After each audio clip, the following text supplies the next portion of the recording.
मेरे monthly grocery का bill बढ़ता ही जा रहा था। ग्रॉसरी से ज़्यादा उसमें कुछ और ऐसी चीज़ें थी जिसको शायद मैं कम कर सकती थी, बिल का अमाउंट अपने बजट में रख सकती थी।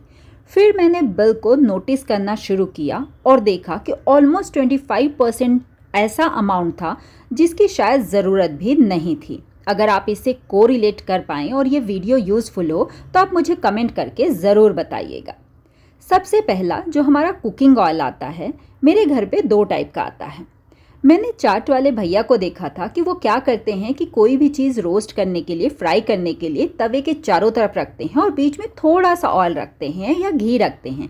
उसी में हल्का सा डिप करके और फिर साइड में कर देते हैं, तो कुकिंग भी अच्छी हो जाती है और ऑयल भी बहुत नहीं लगता।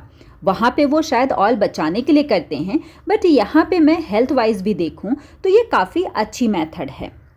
यहाँ से ऑलमोस्ट जो मेरा कुकिंग ऑयल है वो 3 लीटर से 2.5 या उससे कम में ही सिमट गया।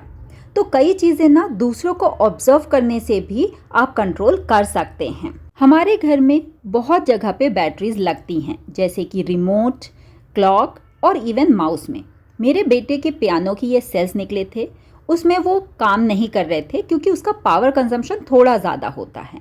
बट मैंने रैंडमली क्लॉक में लगा के देखा तो ये काम कर रहे थे। अगर मैं इनको ऐसे ही रख दूं तो ये धीरे धीरे ड्रेन हो जाएंगे और फिर काम नहीं करेंगे। तो हम सभी को पता है कि जो पेपर होता है वो अच्छा इंसुलेटर है क्योंकि वो वुड का बना होता है। तो इनको मैं इसी में रैप करके रखूंगी तो ये लंबे समय तक चलेंगे। अब रैप करने की मेथड थोड़ी सी हमें ध्यान में रखनी है। फॉर एग्जाम्पल, अगर एक बैटरी का टिप आप लेफ्ट में रख रहे हैं तो दूसरे का राइट में रखिए। एक बैटरी रैप कीजिए और फिर उसके बाजू में अपोजिट साइड में दूसरी आप रैप कर सकते हैं। उसके बाद यहाँ साइड से मॉइस्चर ना जाए, बचे हुए पेपर को आप ऊपर की तरफ फोल्ड कर दीजिए और ये खुले नहीं, इसलिए इनके ऊपर आप एक रबर बैंड लगा सकते हैं। अब क्योंकि है तो ये पेपर मॉइस्चर एब्जॉर्ब कर सकता है, तो आप इस तरह की एक जो जिप लॉक बैग होता है उसके अंदर डाल दीजिए। ये बहुत लंबे समय तक रहेंगे और क्लॉक, रिमोट और माउस में काम करेंगे, इवन दो कि ये पियानो में काम नहीं कर रहे थे। अब इस पे अगर आप लेबल कर देंगे तो ये आसानी से दिखता रहेगा क्योंकि पेपर की वजह से हम उसको पहचान ना पाएंगे। नाउ ये जो जिप लॉक के बैग हैं ये भी मैं नहीं खरीदती हूँ। जैसे आजकल जो हमें प्रसाद मिलता है कहीं भी मंदिर या किसी भी हम पूजा में गए तो इस तरह की जो पॉलीथीन मिलती है उनको मैं वॉश करके रख लेती हूँ।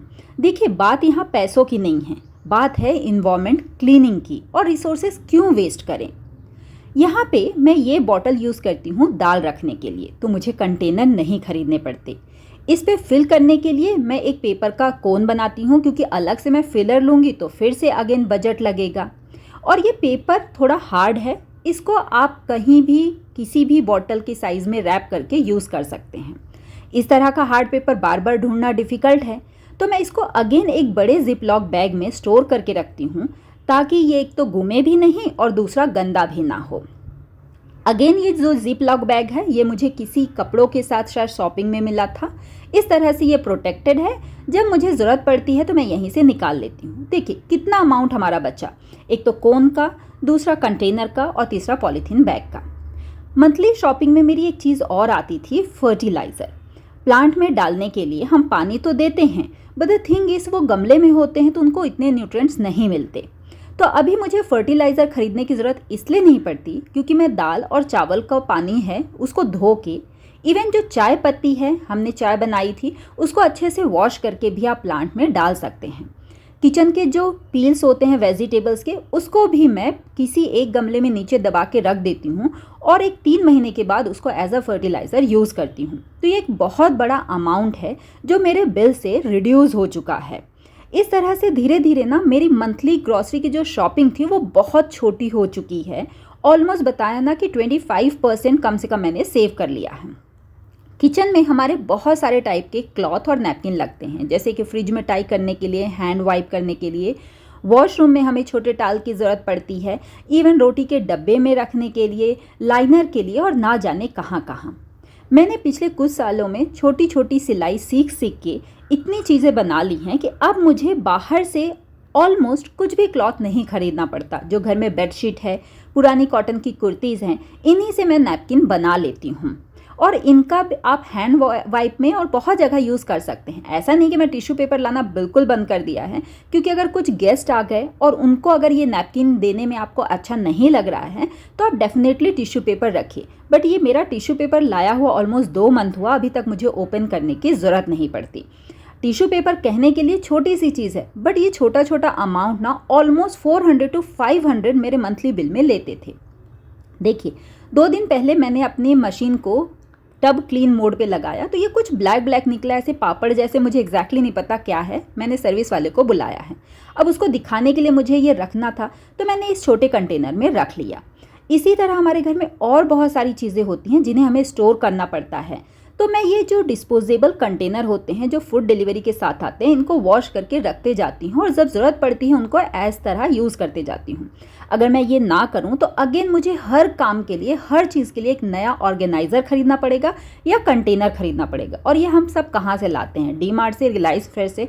इतने सस्ते तो होते नहीं हैं कि हर जगह हम जस्ट पैसे डाल दें। और अगेन हमें प्लास्टिक कम ही यूज़ करना चाहिए। अब देखिए इस ड्रॉर का हालत तो थोड़ा ख़राब है, इसका ऑर्गेनाइजेशन करूँगी। यहाँ पे देखिए रबर बैंड है।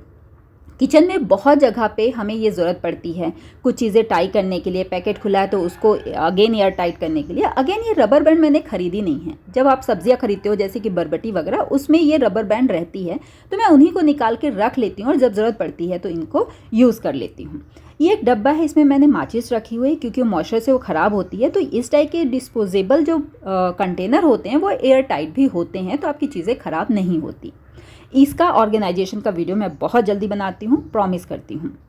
अब देखिए और बहुत बड़ा हिस्सा हमारा स्किन केयर में जाता है। फ़ायदा हो या ना हो, बट हम बहुत सारे फेस पैक वगैरह खरीद के लाते हैं। कई बार हमें एलर्जी भी होती है। मैं यहाँ आपको 2-3 बहुत ही सिंपल फेस पैक और स्क्रबर का आइडिया दे रही हूँ। पसंद आए तो आप कमेंट ज़रूर कीजिएगा। जैसे आप हनी और 2-3 बूंद नींबू के मिक्स करके लगाएंगे तो ये बहुत अच्छा मॉइस्चराइज़र है। अगर आपको लगता है कि स्किन बहुत ऐसे डेड सेल हैं तो आप थोड़ा सा चोकर ले लीजिए, मतलब जो आटा होता है उसके बड़े बड़े पीसेस, और उसमें थोड़ा सा दूध डाल दीजिए। इसको हल्के हाथ से फेस में रब करेंगे तो डेड स्किन बहुत अच्छे से क्लीन हो जाती है। नेक्स्ट है कि अगर आपको कोई फेस पैक लगाना है, आपको स्किन थोड़ी टाइट करनी है, तो आप थोड़ी सी मुल्तानी मिट्टी लीजिए और इसमें एलोवेरा जेल डाल दीजिए। ये मेरा घर का ही DIY एलोवेरा है। इसमें मैंने विटामिन E डाल के रखा था टैबलेट, तो इसलिए मुझे अलग से मिक्स नहीं करना पड़ा। इसे फेस पे 10 मिनट के लिए रखिए और फिर ठंडे पानी से धो लीजिए। मैं इन सबको आपको फेस पे लगा के इसलिए नहीं दिखा रही हूँ क्योंकि इंस्टेंट कोई फ़र्क आता नहीं है। मैं दिखा भी दूँ तो आपको यकीन नहीं होगा। आप यूज़ कीजिए और बाद में मुझे कमेंट करके ज़रूर बताइए। एक सबसे सिंपल मैं आपको स्किन क्लींजर बता रही हूँ कि हम किचन में खाना बनाते ही हैं, टोमेटो सब्ज़ी में डालने के लिए काटते ही हैं, तो आप इस तरह से एक छोटा सा हिस्सा काटिए एंड से, और इसको फिर आप अपनी स्किन में इस तरह से सर्कुलर मोशन में अप्लाई कीजिए। इससे बहुत अच्छी मसाज हो जाती है और स्किन भी आपकी टाइट होती है, ब्राइटन होती है। सबसे अच्छी बात यह है कि ये नेचुरल चीज़ें हैं, इनमें से किसी की भी एलर्जी या साइड इफ़ेक्ट नहीं होंगे। मिलती हूँ अगले वीडियो में। Bye bye.